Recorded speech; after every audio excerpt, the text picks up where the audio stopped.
अंधेरी और तूफानी रात में बारिश की बूंदें खिड़कियों पर पड़ रही थी और बिजली की चमक से पूरा घर रोशन हो रहा था। यह घर एक पुरानी हवेली है जो उत्तराखंड के एक गांव के किनारे पर है। गांव में इस हवेली के बारे में कई सारी कहानियां मशहूर थी, लेकिन सबसे डरावनी कहानी एक परिवार की थी जो यहाँ 100 साल पहले रहते थे। कहते हैं कि उस परिवार की रातों रात रहस्यमय ढंग से मौत हो गई थी। उनके मौत के बाद गांव में अजीब अजीब घटनाएं होने लगी और अक्सर रात में गांव के लोगों को चीखने चिल्लाने की आवाजें इस हवेली से आती थी। कुछ लोगों ने तो हवेली के छत पर उन लोगों की आत्मा को भी देखा था। गांव में इस हवेली का बहुत खौफ था, क्योंकि जो भी इस हवेली के अंदर जाता था वो कभी जिंदा वापस नहीं लौटा। गांव वालों ने पूजा पाठ कराकर हवेली के दरवाजे को मंत्रों से बंद कर दिया। उन लोगों की आत्माएं आज भी यहाँ इस हवेली में भटकती हैं। एक रात हवेली के पास एक बाइक आकर रुकी। रिया और उसका दोस्त कबीर बाइक से उतरकर हवेली के पास पहुंचे। दोनों रिपोर्टर थे और इस हवेली की सच्चाई जानने आए थे कि ये हवेली शापित है या गांव वालों की मंगरन कहानियां हैं। लेकिन रिया और कबीर को नहीं पता कि वो मौत के मुंह में जा रहे हैं। हवेली के दरवाजे पर एक बड़ा सा ताला और धागे लगे थे। कबीर पास में पड़े पत्थर से ताले को तोड़ देता है। रिया और कबीर दोनों हवेली के अंदर जाते हैं। हवेली की दीवारों पर पुरानी तस्वीरें और धूल जमी हुई थी। रिया और कबीर ने इतनी सुंदर हवेली आज तक नहीं देखी थी, लेकिन इस हवेली के काले राज रिया और कबीर को पता नहीं है। तभी एक आवाज सुनाई दी। तभी कबीर ने बोला, रिया, क्या तुमने वो आवाज सुना? ऐसा लग रहा है जैसे किसी ने कमरे का दरवाजा बंद किया हो। रिया बोली, हाँ कबीर, ये जगह कहीं सच में शापित तो नहीं है। कबीर बोला, नहीं रिया, हवा से दरवाजा खुल गया होगा। रिया और कबीर दोनों अपने कैमरे निकालते हैं और हवेली की तस्वीरें लेने लगते हैं।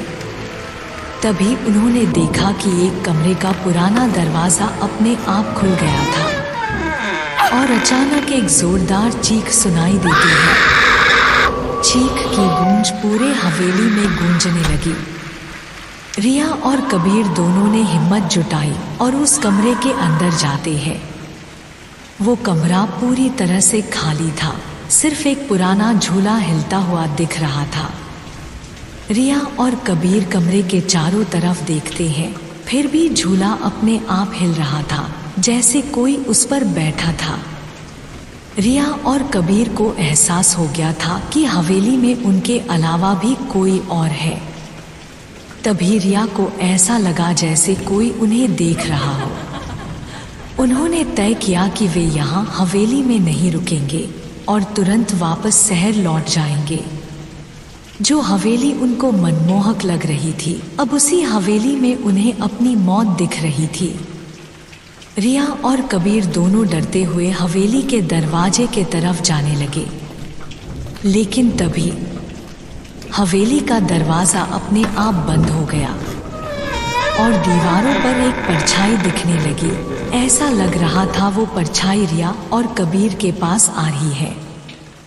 कबीर और रिया की तो जैसे सांसें ही थम गई और दोनों का दिल खौफ से जोर से धड़कने लगा। तभी अचानक एक खौफनाक औरत की आत्मा उनके सामने आ गई। तुम लोगों को क्या लगा तुम लोग बच जाओगे? एक बार जो इस हवेली के अंदर आ जाता है वो जिंदा नहीं बचता और अब तुम्हें कोई नहीं बचा सकता। ये हवेली तुम्हारी कब्र बनेगी। तभी वो आत्मा कबीर पर हमला कर देती है और कबीर का गला दबाकर मारने लगती है। तभी रिया बैग से गंगाजल निकालकर छिड़क देती है और वो आत्मा गायब हो जाती है। रिया और कबीर हवेली से बाहर निकलने का रास्ता ढूंढने लगते हैं। गंगाजल से कुछ देर के लिए आत्मा उनसे दूर हो गई थी, लेकिन खत्म नहीं। काफी वक्त बीत गया था, लेकिन दोनों को कोई भी रास्ता नहीं मिल रहा था। लेकिन तभी कबीर और रिया को एक गुप्त सुरंग मिलती है जो हवेली के तहखाने की ओर जा रही थी। दोनों सुरंग के अंदर जाने लगते हैं। रिया और कबीर सोचते हैं कि शायद इस हवेली से निकलने का कोई रास्ता मिल जाए। दोनों तहखाना के अंदर की ओर बढ़ रहे थे। अंधेरी और काली सुरंग को देखकर ऐसा लग रहा था जैसे कोई गहरा राज छुपा हो यहाँ। तभी रिया और कबीर को तहखाने में एक पुराना संदूक दिखा, लेकिन उस संदूक में बड़ा सा ताला लगा था। तभी कबीर अपने जेब से एक चाबी निकालता है। कुछ देर पहले रास्ता ढूंढते वक्त ये चाबी कबीर को मिली थी। कबीर उस चाबी से ताला खोलने की कोशिश करता है और संदूक खुल जाता है। संदूक में कंकाल पड़ा हुआ दिखा। कंकाल को देखते ही रिया जोर से चिल्लाती है। ये मंजर देखकर दोनों डर जाते हैं। तभी अचानक हवेली की दीवारें हिलने लगती है। रिया और कबीर उस तहखाने से बाहर निकलने की कोशिश करते हैं। तभी वो देखते हैं वो औरत की आत्मा उन दोनों को पुकारते हुए वहां आ रही थी। रिया, कबीर, तुम लोग ज्यादा देर मुझसे नहीं बच सकते। रिया और कबीर की सांसें हलक पर आ गई। दोनों तहखाने के अंदर भागते हैं। तभी रिया जमीन पर गिर जाती है और गंगाजल का बोतल टूट जाता है। कबीर और रिया की आखिरी उम्मीद भी खत्म हो गई थी। कबीर रिया को उठाता है और दोनों संदूक के पीछे जाकर छुप जाते हैं। दोनों की धड़कनें बढ़ने लगी जैसे जैसे वो आत्मा उनके करीब आ रही थी। दोनों ने डर से अपनी आंखें बंद कर ली। तभी कदमों की आहट बंद हो गई। कबीर संदूक के पीछे से झांकता है। कबीर देखता है वहां कोई नहीं था। वो आत्मा वहां से चली गई थी। दोनों राहत की सांस लेते हैं। तभी कबीर को संदूक के पास एक कागज का टुकड़ा मिलता है। उसमें लिखा था, इस हवेली को श्राप से मुक्त करने का एक ही रास्ता है। हवेली में एक गुप्त सुरंग है। उस सुरंग में एक कंकाल है। उस कंकाल को जला दो। कबीर और रिया को एक रोशनी की किरण मिल गई। उन्हें लगा अब वो जिंदा बच जाएंगे। कबीर रिया को जल्दी कंकाल जलाना होगा, ये आखिरी मौका है जान बचाने का। कबीर तुरंत अपने बैग से शराब की बोतल निकालता है और उस कंकाल पर डाल देता है। तभी वहां वो आत्मा आ जाती है और दोनों पर हमला कर देती है। कबीर और रिया दोनों दीवार से टकराकर जमीन में गिर जाते हैं। दोनों को बहुत घायल हो गए थे और कबीर के सर से खून निकलने लगा था। आत्मा कबीर का गला पकड़कर हवा में उठाने लगी। अपने सामने कबीर को मरता देखकर रिया हिम्मत करती है और जमीन से माचिस उठती है और उस कंकाल में आग लगा देती है। आग लगते ही आत्मा जोर जोर से चिल्लाने लगी और कबीर जमीन में गिर जाता है। रिया और कबीर दोनों हवेली से बाहर आते हैं। दोनों के चेहरे पर एक सुकून था।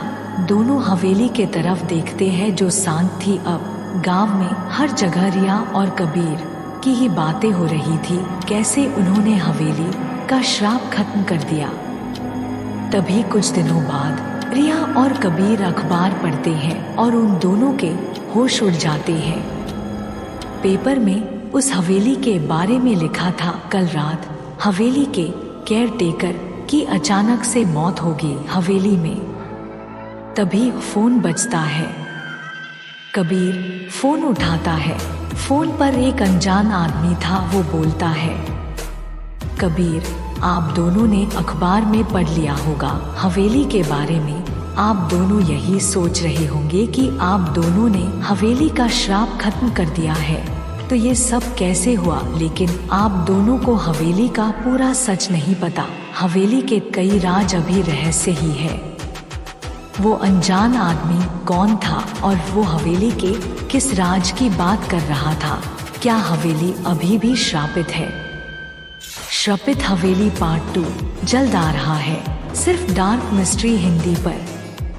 अगर आपको ये कहानी अच्छी लगी है तो ऐसी और भी कहानी के लिए हमारे चैनल को सब्सक्राइब करिए और वीडियो को लाइक और शेयर करिए।